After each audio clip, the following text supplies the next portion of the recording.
Tonight's bedtime story is called Cult-ure, and based on my track record, you might think that I always find cults funny, but that's not true. Sometimes I don't, but I often do. Let's begin. The sun had set hours ago, just as supper ended, and a full moon had risen to flood the valley with pale reflected light, the snow-capped peaks of the surrounding mountains glowing as if lit from within. Christine sat on the floor by the wood-burning stove in the living room and read entries from the diary she'd kept when she was younger.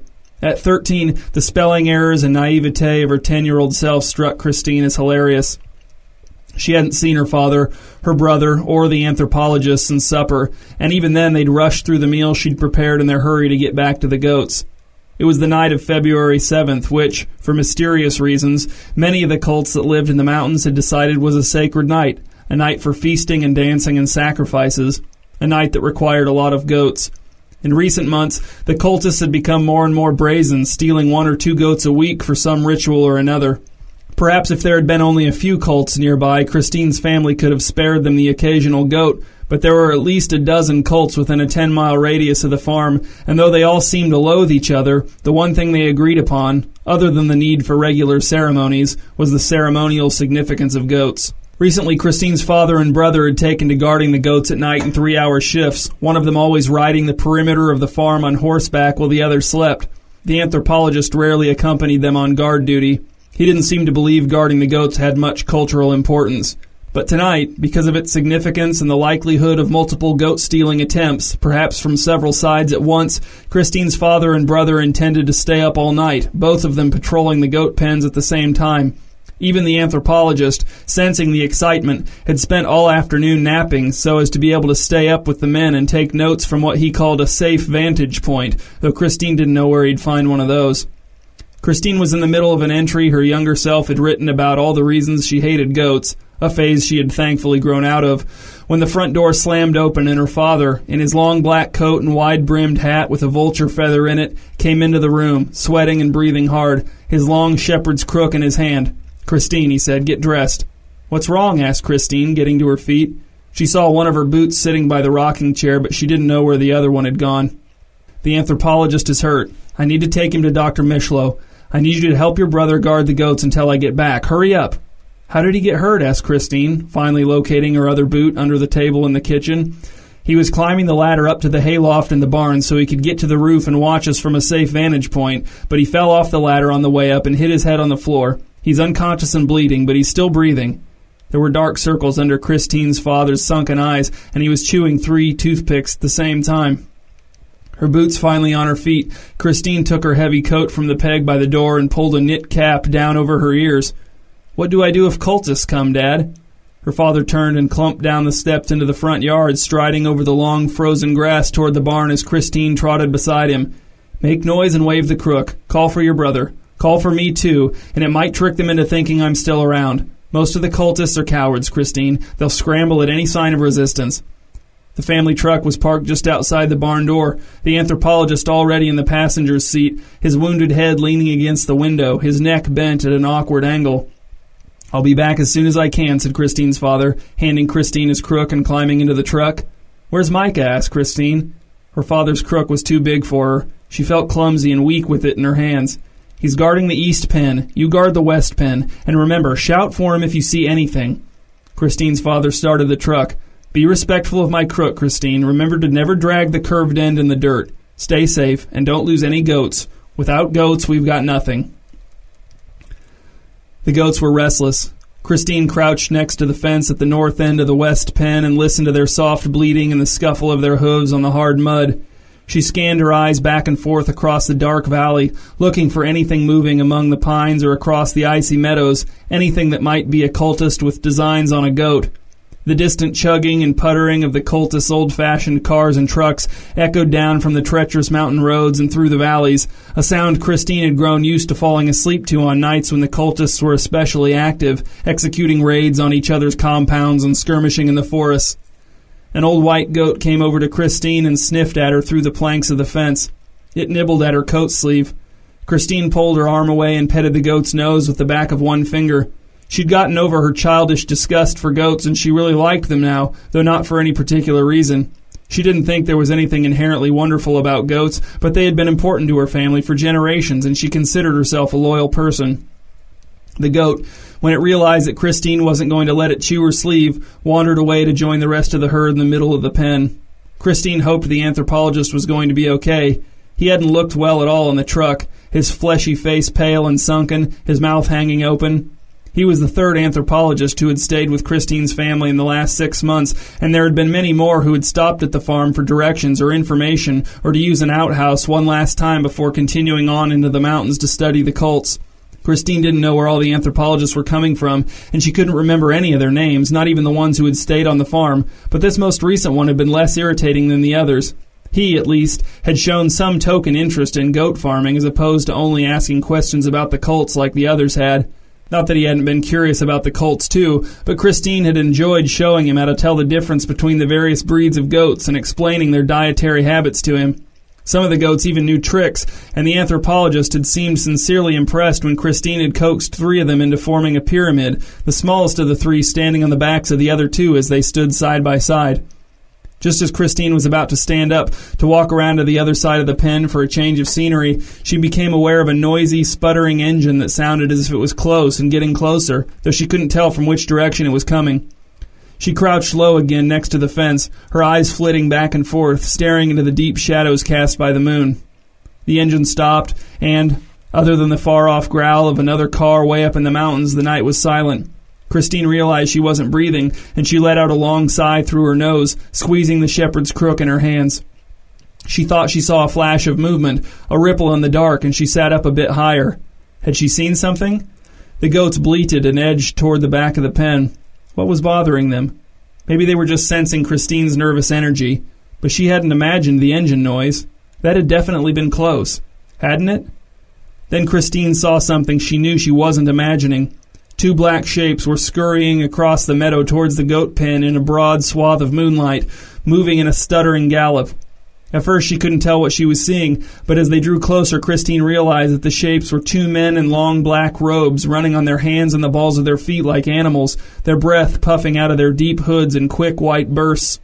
Christine was paralyzed with fear, but when the cultists were almost to the pen, she remembered her duty and stood upright, waving the shepherd's crook back and forth with both hands and shouting, "Stop! Get away! Get away from our goats!" The cultists stopped, panting, and, Christine assumed, looking at her from within their hoods, sizing her up. After a moment, they scrambled forward again, standing upright to climb over the fence into the pen, the goats bleating frantically and clustering in the corners of the pen as far from the cultists as they could get. Christine remembered her father's instructions and shouted, "Micah! They're stealing goats! Micah! Dad, come over here quick!" The cultists didn't seem concerned by Christine's ruse as the goats scattered before their approach. "No," shouted Christine, "these goats aren't for you." The 2 cultists had managed to corner a frail young goat that was trying to leap and paw its way out of the pen in its panic. One of the cloaked figures lunged at the terrified goat, wrapping his arms around it, and then standing up on his feet with his back bent and the goat in his arms, the cultist ran back across the pen in the direction he'd come from, with the other running along beside him, still on all fours. "Micah!" screamed Christine. "They've got one! They're getting away!" There was no response from her brother. Christine saw no one running across the barnyard to her aid. She watched as the cultists, having cleared the fence with the goat, bolted across the moonlit meadow toward the dark line of tall pines where they must have parked their car. The plaintive bleating of the goat pierced Christine's heart, and, without stopping to consider a plan of action, she threw her father's crook to the ground and took off after the escaping cultists, her feet flying over the brittle grass. Christine didn't know how fast she was, since the only person she had to compare her speed to was her brother, who was a boy and 4 years older than her, but she was surprised at how quickly she gained on the cultists, although the fact that one was carrying a goat and the other was running on all fours may have had something to do with that. Neither cultist bothered to turn around to see if they were being followed, apparently believing themselves to be clear of danger. In fact, once they reached the shadows of the trees, they stopped running and continued on to their car at a breathless walking pace, Christine trailing just a short distance behind them, stealthy and silent, her lungs aching from holding in the cold air in her effort to keep her breathing quiet. After walking a short distance into the trees, the cultists, with Christine creeping behind, came to an ancient, battered black convertible with its top down, parked in a clearing at the end of one of the rutted dirt tracks that passed for roads in the mountains. The goat, as if it had finally abandoned all hope of rescue, had stopped making noise, and had allowed itself to be loaded into the back seat of the car without a struggle. The cultist climbed into the front seat of the car and started it up without turning on the headlights. Christine, seeing that the cultists were about to get away for good, darted out from behind the tree where she had been hiding and sprang silently into the back seat of the car, curling up in a ball on the floor next to the goat which, though trembling, nuzzled her arm in greeting.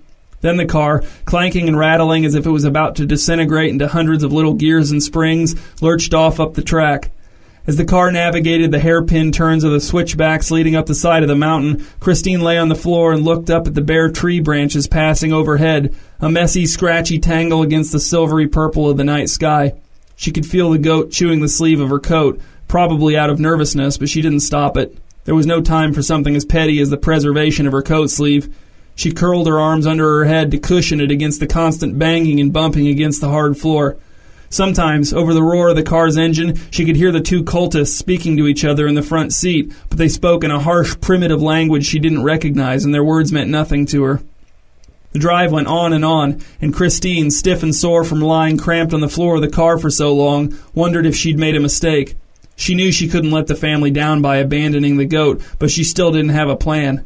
When the car arrived at its destination, the cultists would certainly find her in the back seat when they came for the goat, and she didn't know what might happen then. They might decide that she had ceremonial significance too, for all she knew, and then the family would be down a goat and a daughter and sister, which meant that Micah and her father would have to pick up the slack for all the chores and duties she'd no longer be able to perform while dead, or, at best, enslaved. The car shuddered and bumped to a halt. Christine, from her spot on the floor, heard other voices speaking in the same language as the cultists in the front seat. Looking straight up, she saw a warm, flickering light, and she realized that there must be a bonfire or torches or both nearby. The goat fidgeted next to her. She heard a long, grinding noise that sounded like metal scraping over rock. It sounded like someone opening a gate, maybe. Christine was trying to decide if now was the time to make a move or not when a hooded figure carrying a torch appeared over the side of the car, looking down into the back seat. Christine was petrified for a moment. Neither she nor the figure moved. She couldn't see his eyes, but she could feel him staring down at her, as if trying to make sense of what he was seeing. "Yah!" shouted Christine, and she wrapped her arms around the goat and jumped to her feet. The cultist staggered backwards in shock and dropped his torch in the dirt. Standing on the back seat of the car with the goat in her arms, Christine was aware of at least a dozen more cloaked cultists surrounding the car, some of them on all fours, some of them standing upright, some of them holding torches or long twisted tree branches. Turning her head, she saw that the car had stopped just outside of the cultist compound, which was enclosed by a tall fence made of wire, felled trees, and scraps of sheet metal. Through the open gate, she saw an enormous bonfire blazing in the middle of the compound, with more cloaked cultists scurrying around it on their hands and feet. "Run!" shouted Christine, dumping the goat over the side of the car. "Run home, goat!" The goat, to its credit, ran, darting between the outstretched arms of the cultists and disappearing into the trees.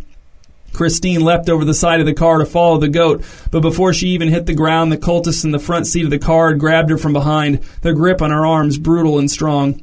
The goat was on its own. The cultist compound was not as big as Christine had first thought. There were at most 50 cultists inside, though it was hard to tell since they were all wearing the same cloaks and Christine couldn't see their faces. Around the inside of the fence was a collection of haphazard lean-tos and huts, some of them noticeably sturdier than others.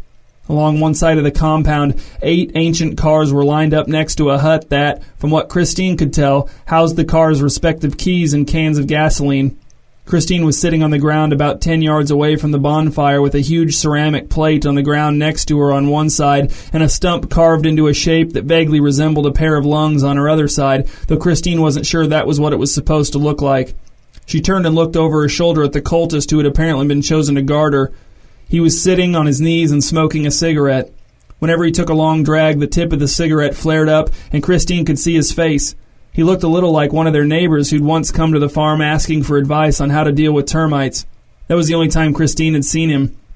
She wondered if this was the same man, if he'd given up farming and goat herding to join the cult. Although looking around, Christine couldn't understand why anyone would prefer this low, squalid existence to life on a farm. And she didn't get why the anthropologists found the cult so interesting if this was how they all were. Maybe this was the worst of the cults, and the others were much more fascinating, but still, how much could one really learn from a bunch of goat-stealing weirdos bickering amongst themselves, not grooming, and accidentally driving their cars over cliffs? It seemed like a waste of time and effort. If the anthropologist really wanted to study someone, Christine felt like she and her family, for example, had a lot more to offer. While she was thinking, a cultist wearing an expressionless white mask inside of his hood came over on all fours to talk with her guard. This new cultist was the fattest one Christine had seen, and walking on all fours seemed to be more of a labor for him than it did for the others. Christine suspected that when no one else was around, this cultist did a lot of walking upright. After mumbling a few incomprehensible words to each other, the two cultists turned Christine around to face them and pointed at the ceramic plate. What? The cultists pointed at the plate again. It was at least 3 feet across, and Christine was impressed with how clean it was compared to everything else in the compound. Yes, she said, it's a nice plate. The cultists pointed at her, then at the plate, at her, then at the plate. I like it, said Christine. It's nice. The cultists' body language suggested to Christine that they were frustrated with her. They spoke in their language for a few moments and then looked around as if to see if anyone was watching. Then her guard said, "Listen, kid, just lie down on the plate real quick so we can see if you fit." Christine looked back and forth from her guard's shadow-obscured face to the other's white mask. "Why do you need to see if I fit?" "Just do it, okay? Hurry up. We're in enough trouble as it is." The cultist in the white mask kept looking around, clearly nervous about something.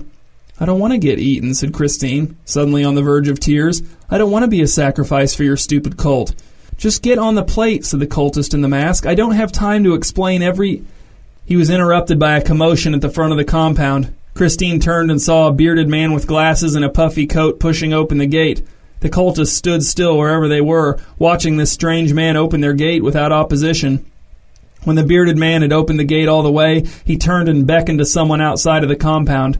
A moment later, a pickup truck with 3 young men in the cab and 6 more riding in the back drove in through the gate, stopped, and the young men began to pile out, notebooks in hand, eager expressions on their semi-intelligent faces. "Remember," shouted the bearded man, "we are only here to observe. Do not interfere with the sacred ceremonies in any way. We must respect the culture if we hope to learn anything from it." "Oh, come on," Christine heard the fat cultist mutter behind his white mask. "Not anthropologists again. Not now." He turned to Christine's guard and said, "Don't do anything interesting. Nothing sacred, nothing strange. Don't give them any material. We don't want to encourage them." Then he turned to Christine and said, "Just stay put and keep quiet until we can get rid of them. Understand?" A fresh-faced young man with a broad forehead and a pinched mouth strode up to Christine and the 2 cultists, looking down at the 3 of them sitting on the ground. "Don't mind me," he said. "Just go about your rituals." Christine got to her feet. "Actually," she said, "we just finished." "Oh, you speak my language," said the young man. "What a pleasant surprise. Would you mind explaining the ritual to me? I'm working on a paper, and anything you could tell me would be of great assistance." "I can't," said Christine. "It's forbidden." The young man sighed. "I suppose I understand." As Christine walked past him, she looked back over her shoulder at the 2 cultists still kneeling on the ground, their hands clenched into fists as they watched her go with eyes she couldn't see. Everywhere she looked, young anthropologists were striding after fleeing cultists, scribbling furiously in their notepads, shouting out encouragements to continue as if they weren't there. "Remember," shouted the anthropologist's bearded leader as Christine strode out of the compound and down the road, "our ways probably seem just as strange to them as theirs do to us."